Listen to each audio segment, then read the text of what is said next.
it don't. Okay, in today's session, we're going to go over equal highs and equal lows combined with liquidity.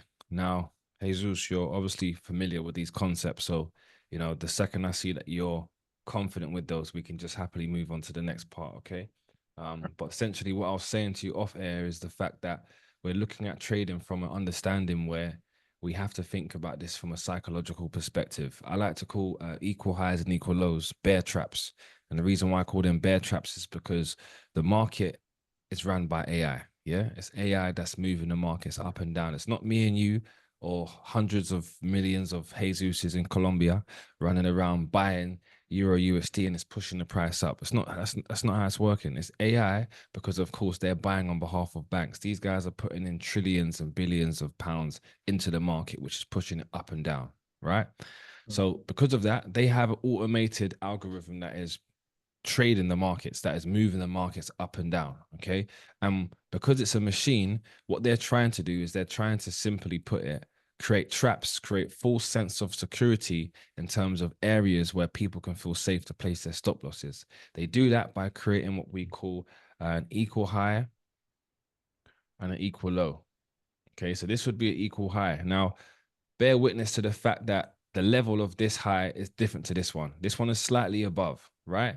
But at the same time, they are still so close that they're what we would call an equal high because, you know, nothing in life is perfect. You're not going to get the perfect picture. If it was, for example, this high and this high, you know, that's a big difference. That's a diagonal line. This one isn't really a diagonal line. I mean, you know, that's quite a straight line I just drew there. You can see it is a bit over it, you know, but at the same time, it's very close to that high. Okay. And with retail traders, how they're taught is that they're always taught to place their stop loss either above the previous high or beneath the previous low. Right. So because of that, what happens is the AI, the algorithms move the markets in a way where they always create these shapes here. VMW. Do you remember these shapes? Yeah. Okay. So of course, what's the one thing that these shapes all have in common? Well, apart from this letter here. Well, no, they all have one thing in common. Well, lows and highs. Uh, no. Let me draw these out a bit better. I'm drawing these bad down up. Cool. What's the one thing all these have in common? Hold on. Coming back to the same spot. No.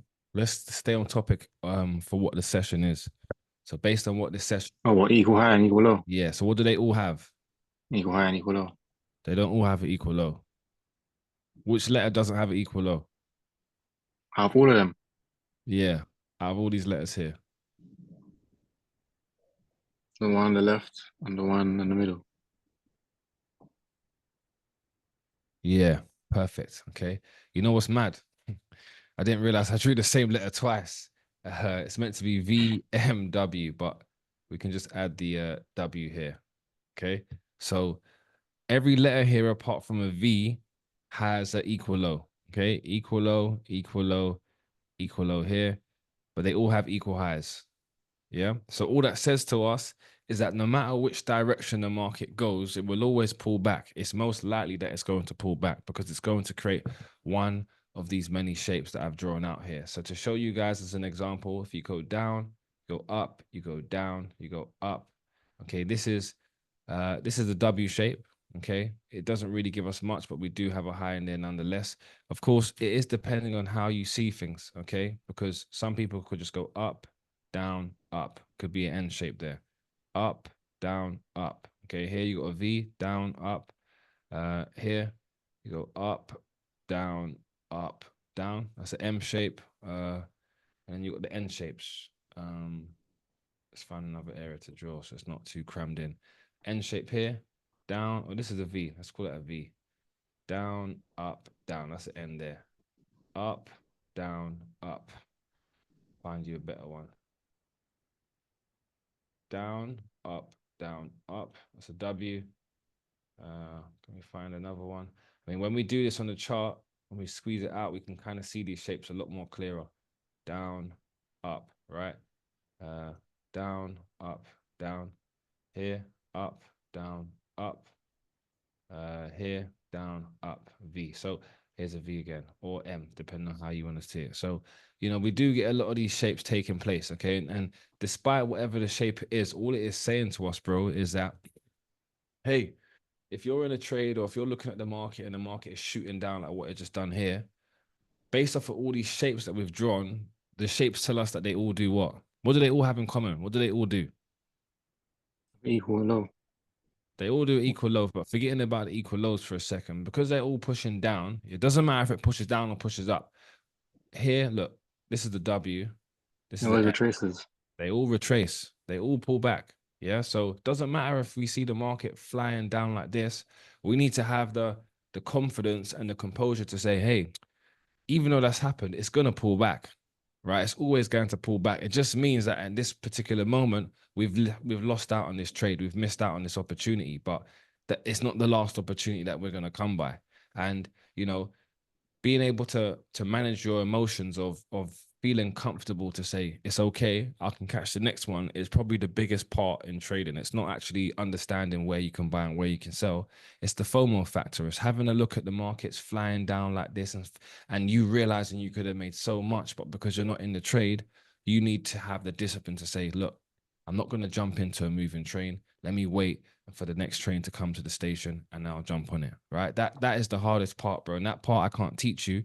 That's the part that you have to kind of get some cojones and actually figure out yourself how disciplined you can be. Okay.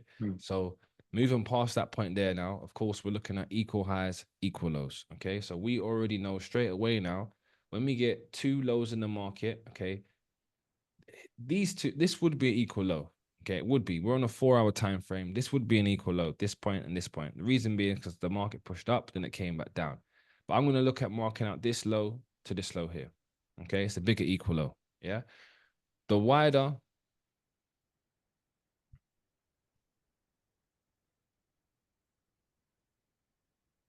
the equal low or the equal high equals the more obvious, they are trying to make it. Ooh, go on, Wolves. Wolves is winning against Man City. Needed that. Needed that.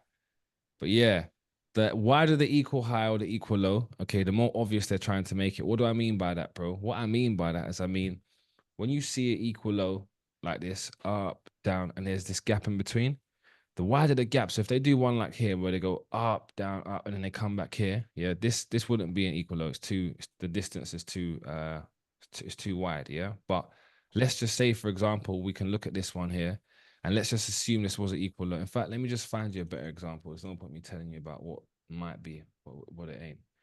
We're gonna move across. All right, here. Let's just find one here. Okay. Right here. Okay. The more wider the equal low, bro, the more they're trying to say to you, yo, look inside this area here. Look in here. Okay. The more attention they're trying to grab to you to say, hey, this area here, price hasn't gone beneath before. Every time price comes close, it goes back up. So they're trying to build more liquidity in this area because the reality is they understand that the more you push away from an area, retail traders call this support or they call it resistance, right? So what retail traders would do is they'd say, hey, this is support here. Price are going to come back down here and bounce up. And for the most part, what does it do? It comes back down again. It bounces up. It comes down again. It bounces up and then it drops through it, right? So by the third or fourth time it's done this, retail traders are thinking, yep, when price comes back down here, it's going to push up again. Yeah, everyone's thinking to go long off of this support handle. But actually, what they're trying to do is this is a deception. This whole movement in here is just to entice people. They're basically laying a trap here, bro, and they're waiting for you to just fall hook, line, and sinker. Hook, line, and sinker to say, all right, cool. We might have 5 million in here. Let's try and get 10 million pounds worth of stop losses in this area. As soon as we get that amount, whoosh, we're going to come down and we're going to clap those cheeks. Yeah. That can only happen when they've built up enough liquidity in areas. So in actual fact, really, the lesson goes from understanding about equal highs and equal lows to really understanding that this is a game of money. Yeah, this is a game of understanding where the money is. The market makers are constantly trying to create liquidity on the markets. They're trying to create the liquidity, which is what they've done in this area, so that once they've created it, they can then go and take it. That's how they work. Okay. And they're going to do this week in, week out, day in, day out. We can see this on the hour time frame, on the minute time frame, on any single time frame. Obviously, we have to be aware that the higher the time frame, the longer it's going to take for this to play out. Okay. So if this is on the 4 hour time frame, I mean, look, this was on the 23rd of April. This comes back on the 2nd of May. So, you know, there's about over a week in between in terms of when price finally came back, and then it pushed away and it came back on the 9th. So that's what, another seven days later, and then what, another 3 days later, 4 days later, whatever, price comes down and it takes it out. Yeah. If we found this on the 15-minute time frame, you know, it would be a lot quicker in terms of the response. So it's really important to understand here, bro, that the equal highs and the equal lows, like up here, this helps us understand where the money is. Okay. The equal highs, the equal lows. What would you put above an equal high? What would retail traders put above the equal high? No, stop loss. Their stop loss. And their stop loss, in other words, means liquidity, right? That's the correct terminology for it. Yeah. So because we know that the stop loss, which basically means their money, aka the Munyang, yeah. Because the Munyang is up here, bro, it means that their job is to create all of these false areas, create as many areas as possible, like in here. Okay. And when you feel like you've got enough people looking inside of these areas, what do, bro? They come down and they take it. So have you seen Game of Thrones? Nah. Well, you should have. This is a game of equal highs versus equal lows, right? So I think I've got some examples over here. Use the previous current equal highs for, okay, cool. Use blah, blah, blah, blah. Okay, cool. So I don't think I've got the right examples. Never mind. Do I? Forever, ever? Forever, ever? Okay, cool. Yeah, so we've got some previous meeting notes here.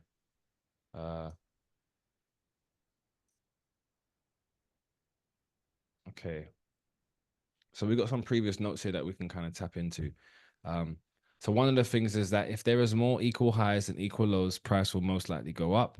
And if there's more equal lows than equal highs, price will most likely go down. What I'm basically saying to you, bro, is in order for you to understand the direction of the market, all you have to do is count the equal lows against the equal highs. If there's one more than the other, then that means the market's going to go in that direction. If there's more lows than highs, then that means there's more money below than there is above. The market's only going to go where the money is. If you think about driving in a car and you start here and you want to get over here, okay, right in the middle here is what you have called a petrol station. Yeah. If you want to drive from London to Birmingham, you're probably going to go and have to get some fuel, right? Or if you want to drive from London to, let's say, Manchester, you're probably going to have to top up some fuel, right? So in order for you to do a long distance, you have to get some fuel so that you can go straight there. Yeah. In order for the market to go down, it's first, if the market wants to slap down, it's first going to push up to grab the liquidity. Yeah. If the market is going to slap up, then it's first going to come down to grab the liquidity. That's what's going to happen. You're never going to see the market just start slapping up and slapping down without it first going the opposite direction. In some cases, you might see that, but if you go back to where the move started from, you won't see that. I mean, look, this coincides with exactly what I just said to you right in here. Yeah. Before the market slapped down, it pushed up. Okay. It pushed up in here, then it came down. If you want to look at the market pushing up over here, it pushed up. I mean, this wasn't, no, it's not really a major move up. We want to look at like a big bullish move here. Okay. A big bullish move up. First, the market came down. Right. So we're understanding that the liquidity aspect is very important. It's vital, bro. It's hand in hand with the market actually making equal highs and equal lows, because the market's only doing that to create income, to create an income for them to take at a later stage. Here, they've placed here, they haven't broken this level, you know, from the 17th of January to the 26th of April. That's like 3-4 months. They haven't broken this level. Yeah. 3-4 months, which means all the Manyangs under here. Yeah. Everyone said, yeah, I'm placing my stop losses in here. This is safe. This is reliable. And eventually, when everyone feels like this area is impenetrable, price comes down. Oh, price comes down and they take out the low. That is a liquidity grab. Does that make sense? Yeah. Now, for you, one of the things that's going to be important, because it's pointless me telling you these things without giving you a way for you to make money from it, right? You need to now be able to understand, well, how can I use equal highs and equal lows to my advantage? That's the most probably important question that you're probably wondering to yourself. How can I get paid from this, right? Mm. So to say that, we're going to go over here. I've got some notes written down that I saw. Let's make sure I don't miss them. Let's look across here. Let's look across. Where are we? Where are we? Where are we? Where are we? Did I really go that far back? Okay.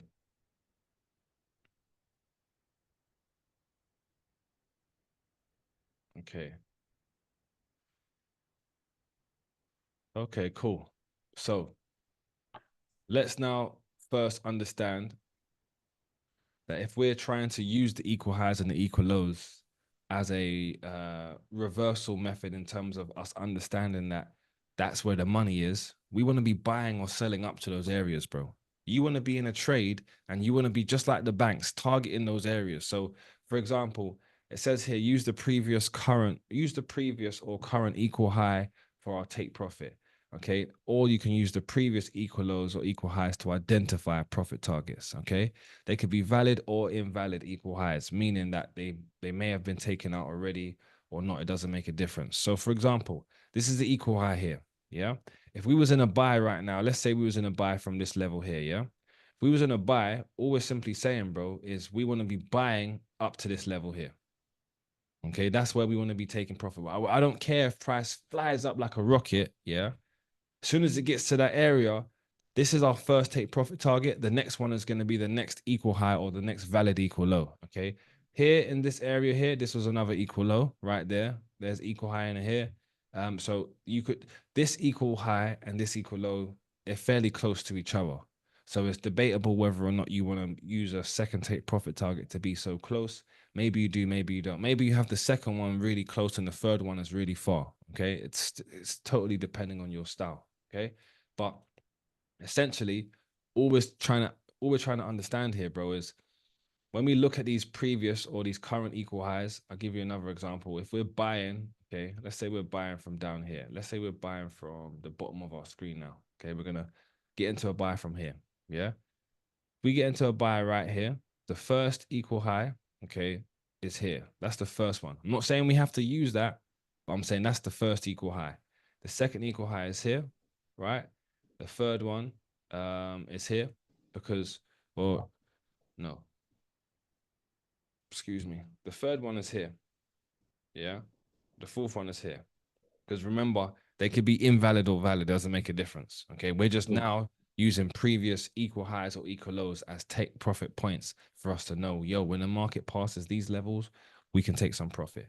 Okay. The next equal high is here. The next one is here, but again, it's really close to the other one. The next one is here.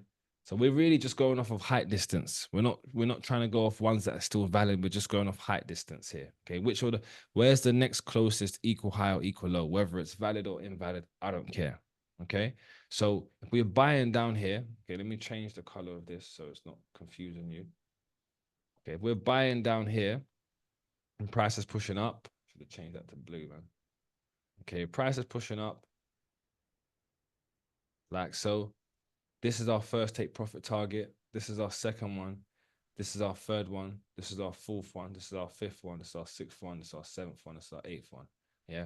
We obviously could have found the equal lows in here and we probably could have found one in here, but it doesn't really matter at this point because, So you put a take profit even if it's an invalid one. yeah, because remember, when price is pushing up, we're using the price points as where price previously took liquidity from. Okay. Yeah, we don't need to use it as where price is taking liquidity from. Just where price previously took it from is good enough. So if what I'm saying to you is if the market has, let's say there's no, I mean, there's a lot of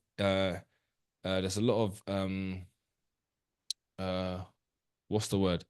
There's a lot of lower lows and lower highs here, you know, down, up, down, up, down, up, down, up. Yeah. Let's say there wasn't that. Let's say price just slapped all the way down like this, and now we're down here. Yeah. Yeah. The next equal high for you, or the next, valid equal high would be up here. But what I'm saying is, if we look to the left and we saw that there's actually other equal lows that have now been taken out, but there's ones here, there's ones here, there's ones down here. You can use these levels as your take profit targets. Okay. Okay. Yeah. So we understand that we can use previous or current liquidity gaps, or liquidity areas for take profit. Yeah. Now, the next thing is understanding the direction of the market. So I told you already, this is a game of equal highs versus equal lows. What I'm going to do for you is I'm going to do a simple example down here. I'm going to do this. Okay. Now I'm going to draw out some equal highs and some equal lows. Sorry, I'm going to draw out some equal lows first. Excuse me. Okay. I'm going to go down here. Back on the start. I'm going to start. I should start from the top of the trend.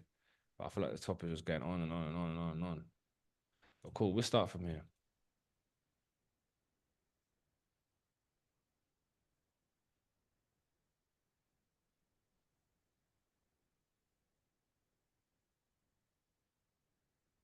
Okay. So I'm going to draw out all the equal highs. Yeah. Equal high there.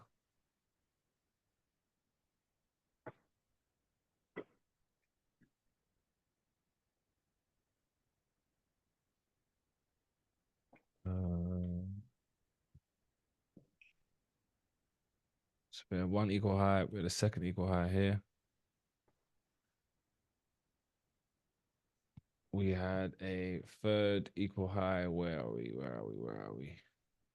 We had a third one over here. Now notice I drew this line here like that, right? Because any equal highs we had in here, if price is pushed up above the equal highs over here, then that would mean that the liquidity has been taken already. Are you with me? So Yeah. I'm just gonna draw you the current valid equal highs. You're quite experienced already enough for me not to sit around and babble on about stuff that we don't need to. We've got another equal high here. Okay. This price is coming down. We can see here. We've got one in here. We've got another one in here. Okay. We got another one in here. And then look, price comes up. We've got some in here. Quite a big one in here. Okay, now to summarize, because I can do this all day, right? To summarize before I continue on here is all of the equal highs, or the majority of the equal highs, would be valid, okay? But the equal lows would be invalid. Do you know why? Because it keeps coming down. That's right, because it keeps coming down. As long as price is coming down, that means only the equal highs are valid, right? All the equal lows are invalid. Therefore, by the time we get to the bottom of this bearish trend, we will know that all of the equal lows are what, invalid or invalid or valid. Invalid. Okay, so straight away, even if we know that every equal low is invalid, then that means even if we only have one equal high above, we've still got more equal highs available than we do equal lows, which means that the liquidity is above or below. Which one? Above. Perfect. So therefore, we start to understand now that the market is going to change its direction and start making higher highs and higher lows. I'm not saying to you that because we ascertain straight away that there's more equal highs and equal lows, the market turns around in that instance. No, it doesn't. In this case here, we saw the market in a bearish trend for weeks, for weeks and weeks, for months and months and months, right?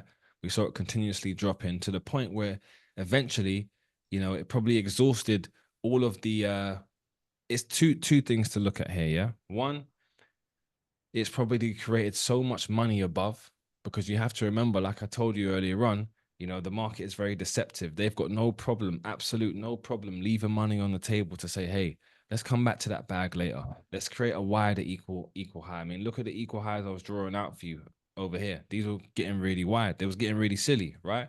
A lot of these equal highs here, they're getting really, really silly. Okay, so in terms of the attention that's being created and drawn to, the attention here is next level. Look at this equal high. Look how wide this is.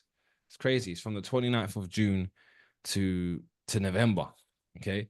So they're creating huge pools of liquidity above, which just simply gives them the green light at some point to say, hey, look, we've got so much money above. Let's start going for it. And what retail traders will do is they will each pullback. So when price is pushing up, making a higher high, when price is coming down to make a higher low, because the market's been in such a bearish trend for so long, they'll be anticipating this low to come down and take out the low. So they'll be saying, oh, it's just pulled back to continue coming down lower. But in actual fact, we're now actually in the expansion phases of making a higher high, higher low, higher high, higher low. Are you with me? Yeah. So as soon as we can understand how much equal highs there are against the equal lows, bro, we automatically know straight away which bias we should have. If we know there's more highs than lows, then that means the market is most One likely. second, one second. Yeah? No, I'm here. Yeah, I know. Yeah, I'm fine. Yeah, go on. Yeah, there's more highs than lows. If there's more valid equal highs and equal lows, then the market's most likely to push up.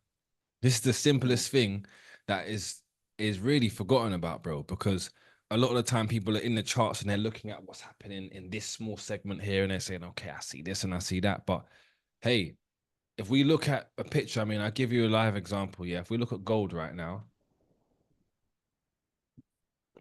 okay, does gold have more equal highs or equal lows available? Equal lows. Equal lows, right? So there's more liquidity below than there is above. All that Yeah. says is at some point when they feel like they've got enough money below, bro, they will come down and grab the liquidity. So in actual fact, the common sense that you're learning from this is understanding that you shouldn't be buying gold at an all-time high. If we was vice versa, when we just looked at Euro USD, if it was at an all-time low or if it was at a low because it kept making lower lows, lower highs, and we realized that there was more equal highs that were valid than equal lows, right? We wouldn't just start selling Euro USD. If we know that there's more highs available, we wouldn't start selling it, right? We'd be prepared to buy it. So we're using the equal highs and the equal low strategy to actually say, hey, because I know retail traders are buying this, okay, I'm going to sell this because I know their stop losses are down here. Each time you get into a trade, you need to ask yourself, where's the retail trader's stop losses? That's what you need to say. Where's their stop losses? Wherever their stop losses are, bro, that's exactly where you need to be. Or sorry, wherever their stop losses are, that's exactly where you need to be trading to. Once you get to that area, once you reach that area, you pull out. Pull out game's got to be strong. But it's really simple because you're not really putting yourself in a position now where you're buying something that you know is at an all-time high. Before you think about any strategy, before you apply any indicator or any nonsense, just ask yourself, where's the money? Where's the money? Is it above or is it below? Straight away, you Yeah. understand it's below. So because you understand it's below, now your mindset's already like, okay, I need to find selling opportunities. That's how your mind should think. Once you know once you know there's more liquidity below than above, you're now saying, okay, I've got a bearish bias. Now I need to find reasons to sell. Okay. And with gold at an all-time high right now, the reason to sell is not going to be one bearish candle. You know, the reason to sell right now would most likely be gold coming down and kind of forming some type of structure, you know, kind of either breaking the high to come down lower. Like we need to be happy or we need to be comfortable with seeing gold coming down to then pulling back because no one can anticipate this drop right now. No one. So the reality is, why would you put yourself in a position where you're just going to short with no means to an end, no stop loss or no area as to which you feel like is safe? You know, no, I probably need to wait for gold to come down, play into a candle, push up. Once it's pushed up, now I can think about getting into a short for price to come down lower. I need to see gold break some type of structure. If it doesn't do that, then we're not really going to be in a safe trade. And trading is not about making money. It's about being consistent. Because anyone can make 2 bags, 3 bags, 5 bags in a day and say, hey, I had a really good day. But if you can't do that 3 days a week, 3 times, if you can't do that for the majority of the year, then it's not a reliable source of income. You're trading so it can be a reliable source of income. right? Yeah. So in Yeah. order for it to be reliable, it means you got to be patient, bro. It means you might have to wait. Realistically, we might have to wait a week before we can get into a short trade. I reckon when gold comes down, it will do something like this. Gold will just it will just come down, yeah, and then it probably will push up again because right now gold is quite bullish. But eventually, when gold does decide to come down, we need to wait for this moment here. Not for this moment where it comes down, not for this moment where it pulls back, and not for this moment where it's going down again. Okay, because you got to think here was a higher high, price came down. Here is an invalid higher low. It's only a higher low if price goes up to make a higher high, right? So here, because price pushes up and it fails to make a new higher high, we then notice the fact that price comes down to close beneath this previous low. So now we're saying, okay, the structure has changed because we haven't made a new high, Yeah. right? Here, if we get into the trade, it's a gamble. We don't know what's going to happen. Okay, price could come down and do that. We don't know. Okay, but down here, it's more of a guarantee, or it's more of an affirmed assumption that, hey, look, we did close beneath the previous low. So now when it pulls back, we wouldn't be in the wrong of taking a trade here and actually taking a short, hoping that price is going to come down lower. Like you couldn't be mad at trying to take a short from this area here, because in actual fact, you've waited for the right measures to take place in the market in order for you to say, hey, this is a calculated move. Yeah. So, Yeah. but does that happen all in one day? Probably not. Does that happen across 2, 3, 4, 5 days? Probably not. So what does that say to you? Well, straight away, if there's only 4 weeks in a month, now we've known straight away that for a whole 1 week, we may not even get a trade. But what we do want to understand and what we want to appreciate is, hey, we're looking for that one move. Let's catch that one move a week or one move a month. I ain't got to worry about nothing else. Mhm. Catch a big enough move, bro. You haven't got to worry, but you got to be patient. You can't be catching big moves and then still in the market for small fishes. It's like going to the sea fishing for a shark, but you're still fishing for tuna, like or small fishes. I don't know what a small fish is. I guess tunas are quite big, but you get what I'm trying to say here. There's no point you Yeah. being in the market for something huge and then also being in the market for something small, because all you're doing is just adding more risk to you losing your dough. Yeah. You get what I'm saying? Mhm. So whether you choose to study gold or you choose to study, a currency pair, right now at this precise moment, it doesn't make a difference. What is important to understand with all of the pairs is that they all require time.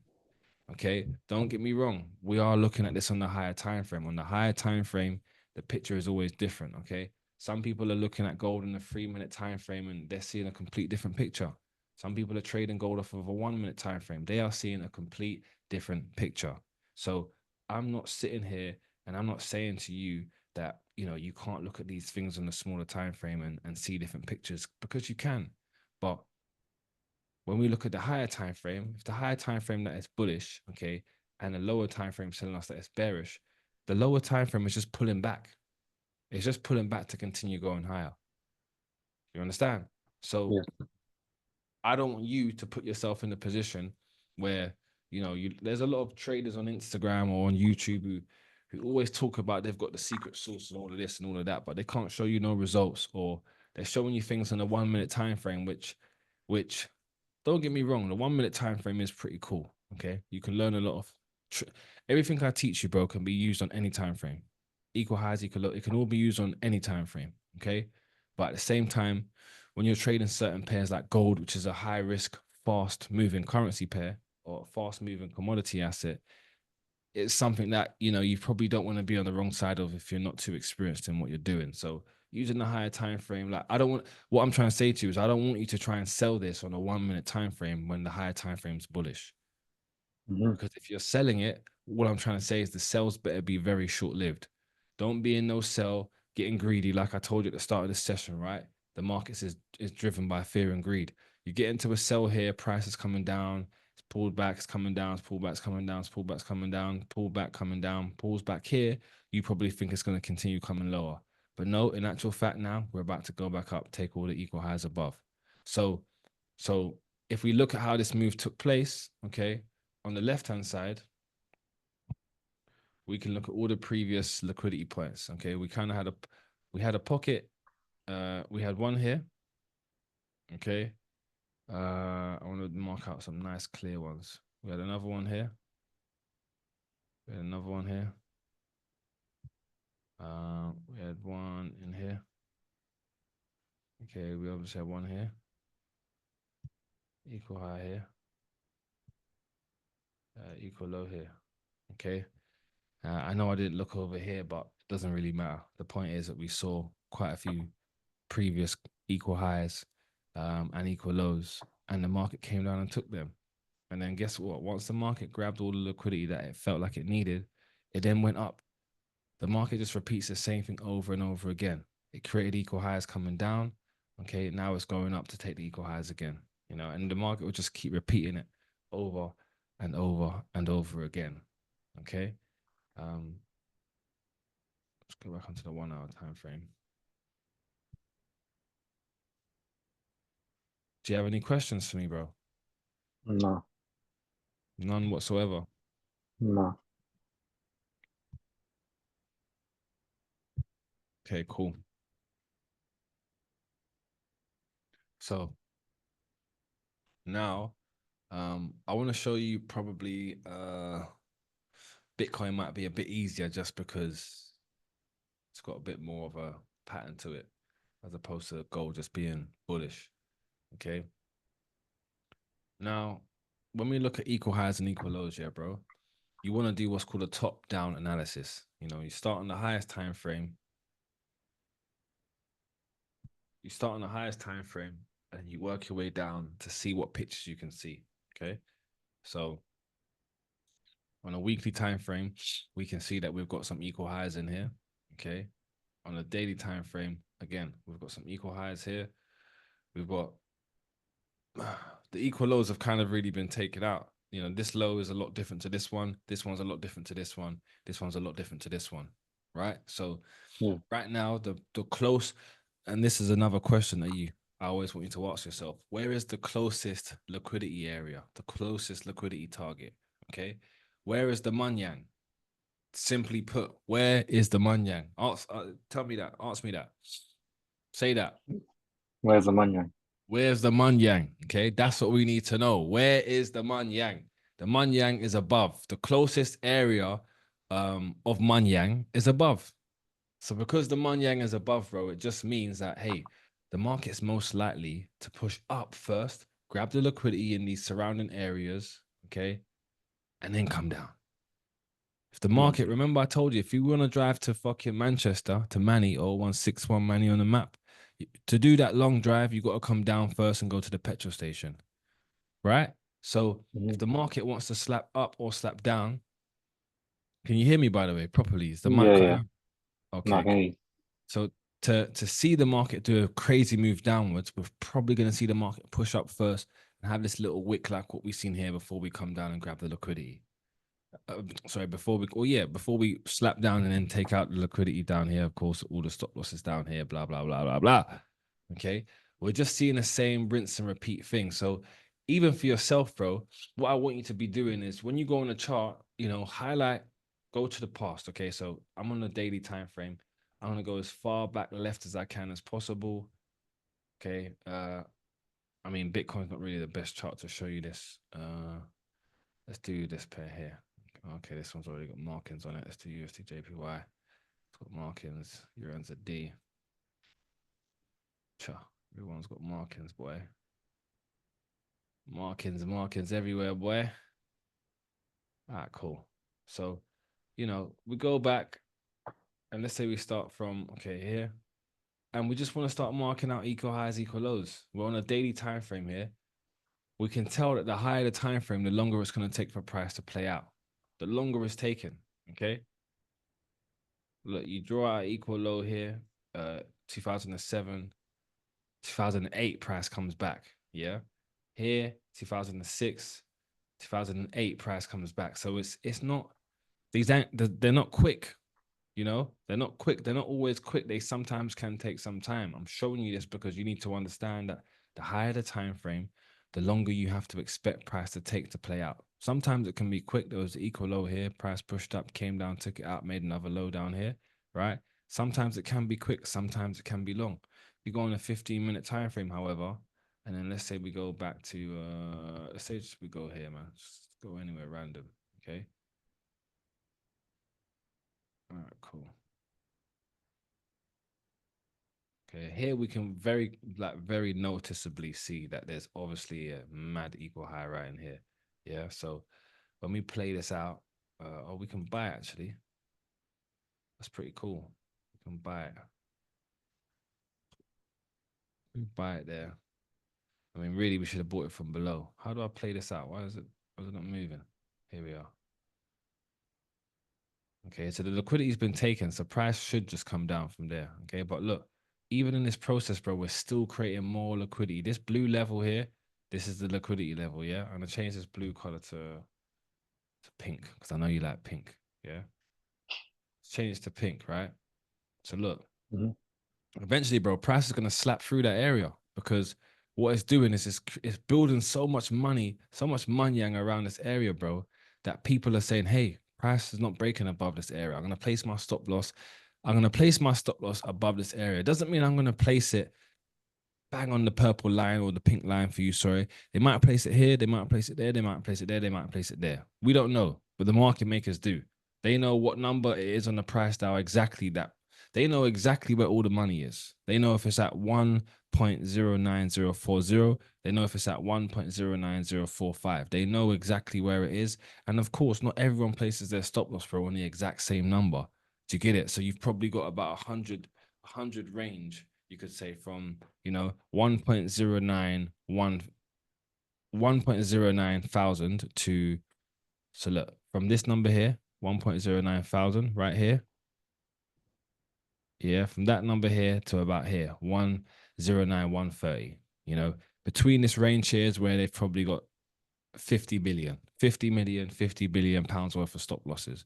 And then between this range here and here, they might have 25 million. And above, they might have 100 million. Wherever the majority of the money is, that's where they're going to. Does that make sense? Yeah. So in the process, we're also seeing them create equal lows, but guess what we're seeing here? Price is pushing up. It's going higher and higher and higher.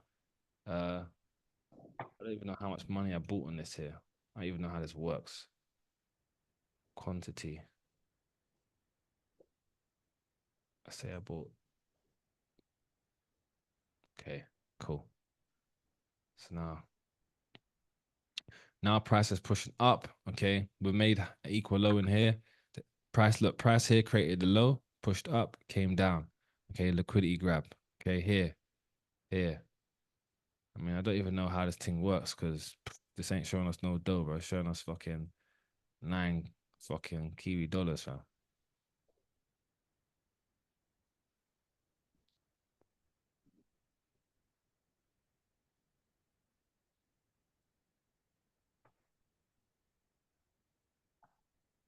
That must be equivalent to a lot. Okay.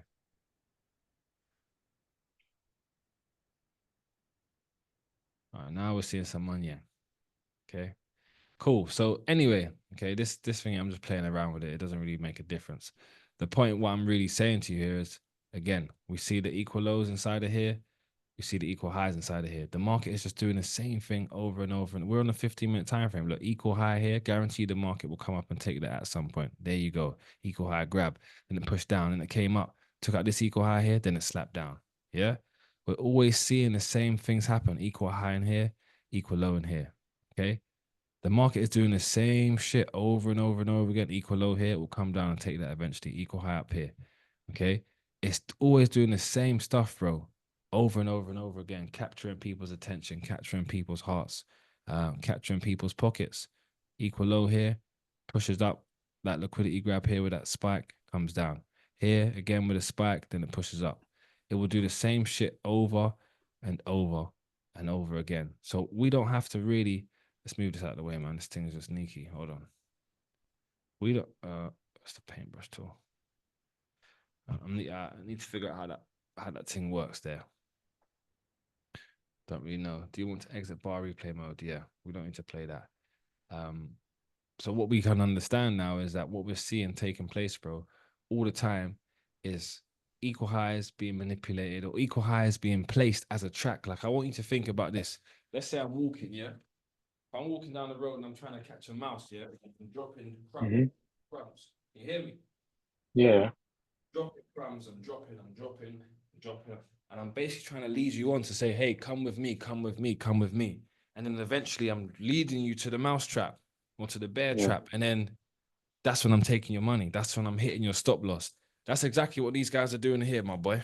That's exactly what they're doing. Exactly what they're doing. Yeah. Yeah. So to understand that, bro, it means you've got to take advantage of it. Comprende? Mm-hmm. Yeah. Exactamente.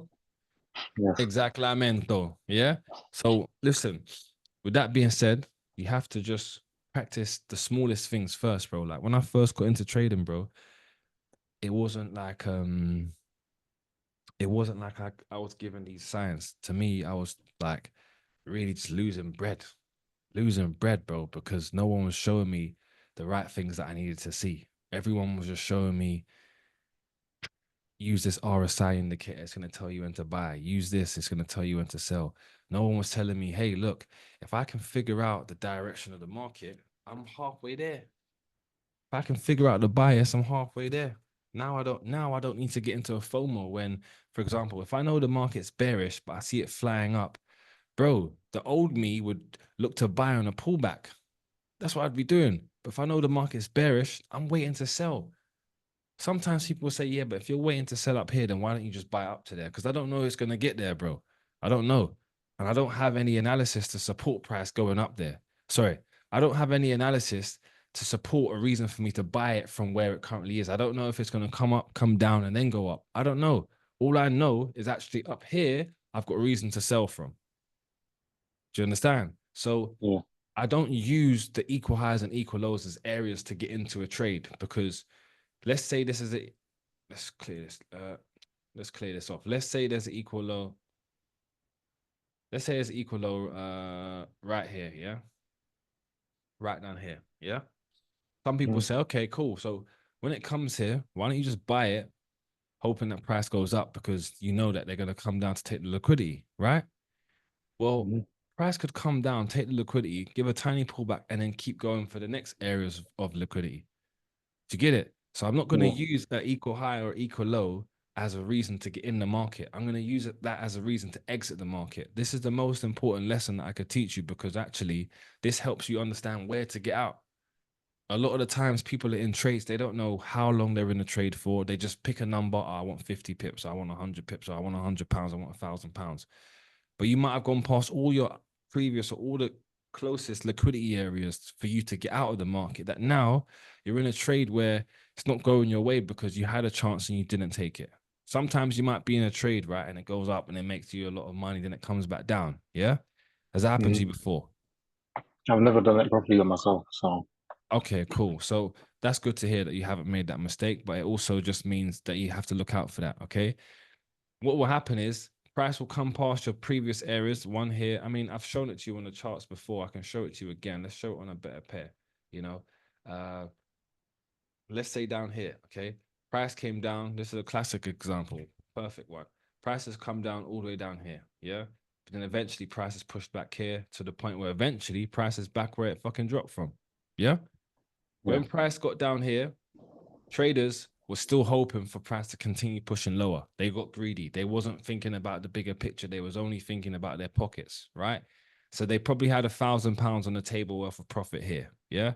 Then price pushed up and now they got their £1,000 has turned into £500. Yeah.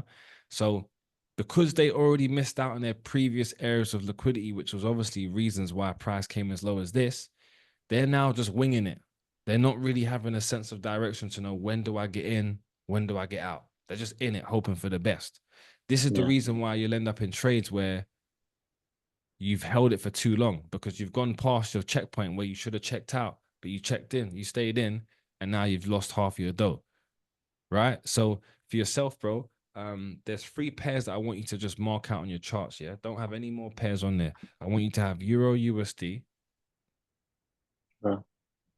I want you to have AUD JPY, Yeah. and I want you to have you've got EU, you've got AJ. Which other pair do you want, bro? Was there any particular pairs you've looked at before or you're familiar with? no. Okay, cool. I would tell you gold, but gold is at an all-time high. It's just not even worth you looking at. So you're gonna do those two, do Bitcoin, BTC USD. Mm. Okay. Now, essentially there, when you click on your watch list, okay, today, Euro USD. Okay, cool. So when you add these to your watch list, yeah, bro, you type in Euro USD, okay, you're gonna add the FXCM. Okay, this one is usually the most correlated exchange that will align with the brokers that you're using, whether it's an FTMO, whether it's your, Vantage or Axie trading account.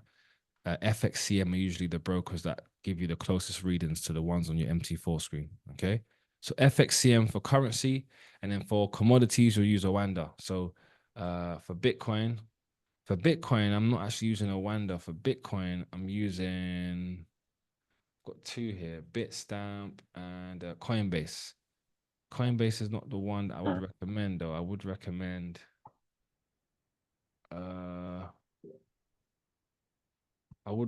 Bitstamp. Okay, so that's going to be the ticker. When you type in BTC USD, okay, you can choose, BTC USD. I would use Bitstamp. Okay, so it's going to be the top one up here. Yeah. Mm-hmm. And then it says here Bitcoin. So that's going to be the first one you're going to use. Okay. And then you're going to add this one here to your list, IBT. This is the Bitcoin shares trust. This is the Bitcoin ETF. So this is only open when the stock market is open. Okay. If this comes down, Bitcoin is going to come down. If this goes up, Bitcoin is going to go up. Now, I know you've also got the bot as well. So the reason why I've given you Bitcoin is because with you further studying it now, you might be able to find probably profitable ways where you can use the bot with that as well. Another thing is AUD JPY is quite a consolidative pair as well. So as you know, the bot works best in consolidative periods, which is when the markets are moving sideways, right? So it's best for you to be looking at pairs that are always going to range in that type of motion. Euro USD sometimes does, AUD JPY sometimes does as well. So those are going to be the pairs. You're going to add the DXY to your list. Okay, the DXY is, where's the DXY on my list? Down here. You're going to add the DXY to your list. And then last but not least, when you're ready, tell me. Yeah. You're going to add the JPY basket.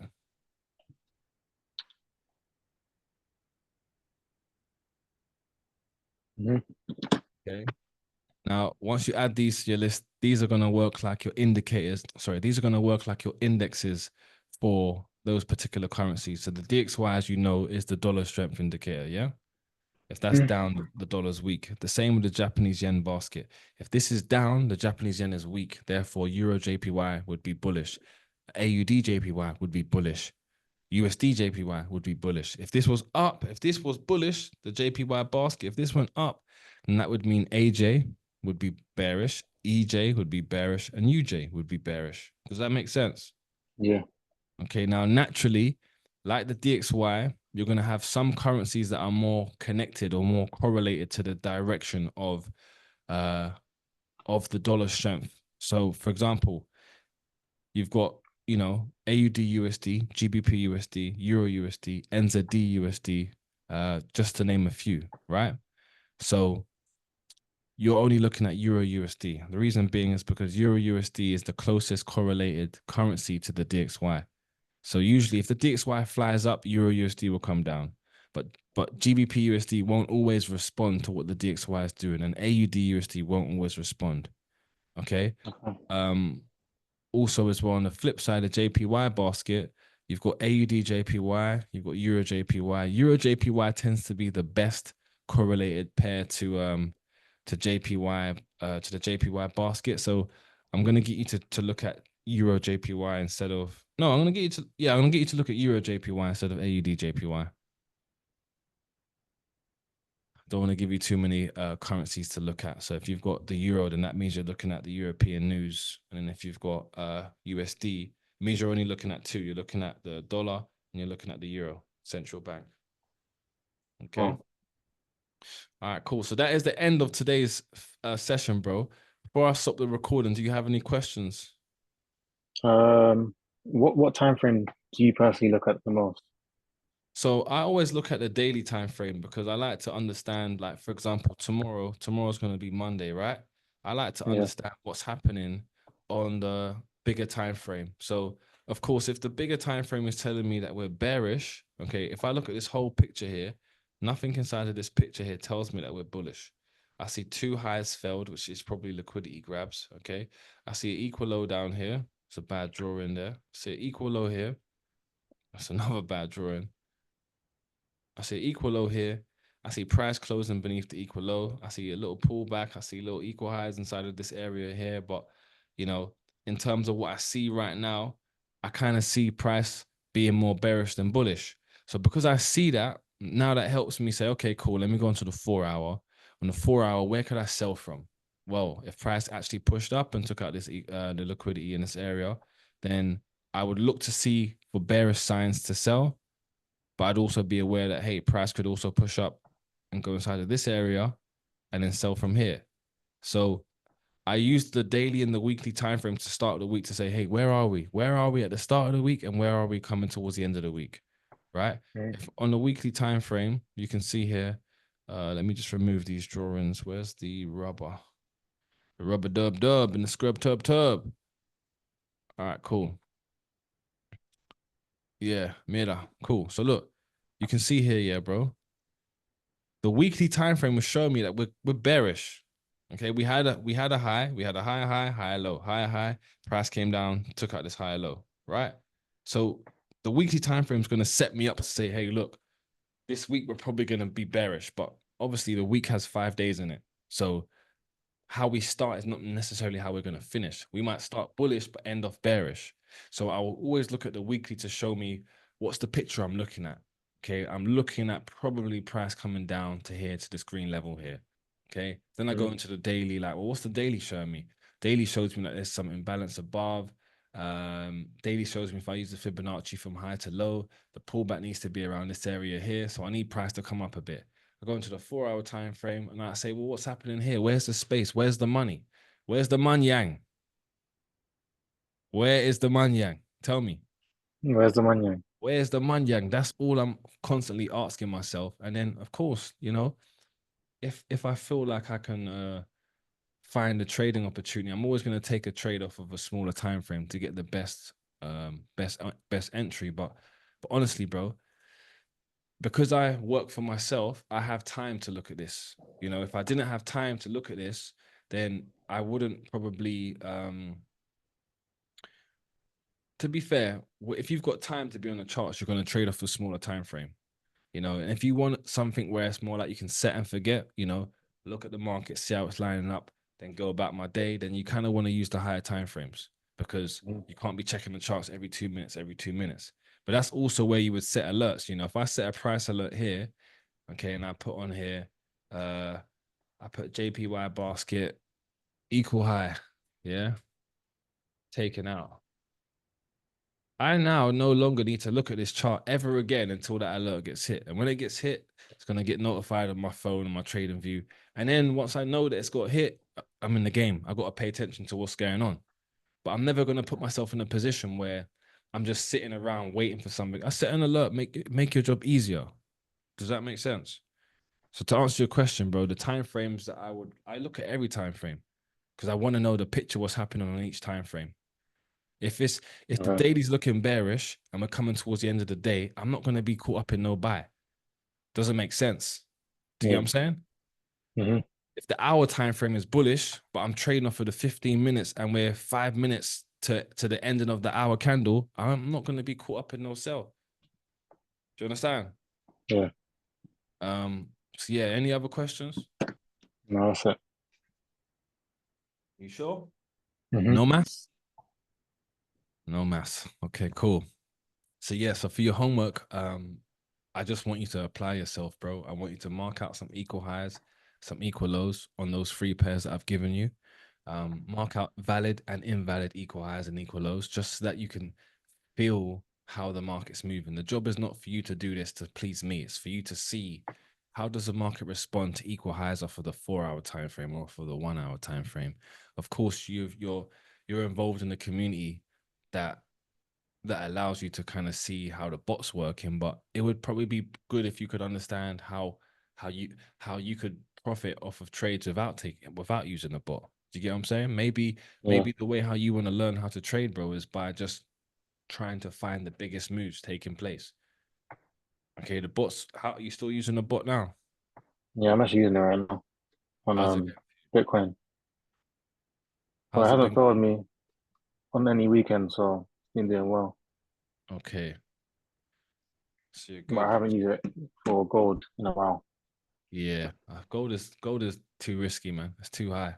It's too high to use it. But look, as long as the bot's still making you money, bro, then Yeah, it means this is just an investment that's worth doing. But now the investment is actually putting the time, putting the hours into it. My advice: play some bachata, yeah.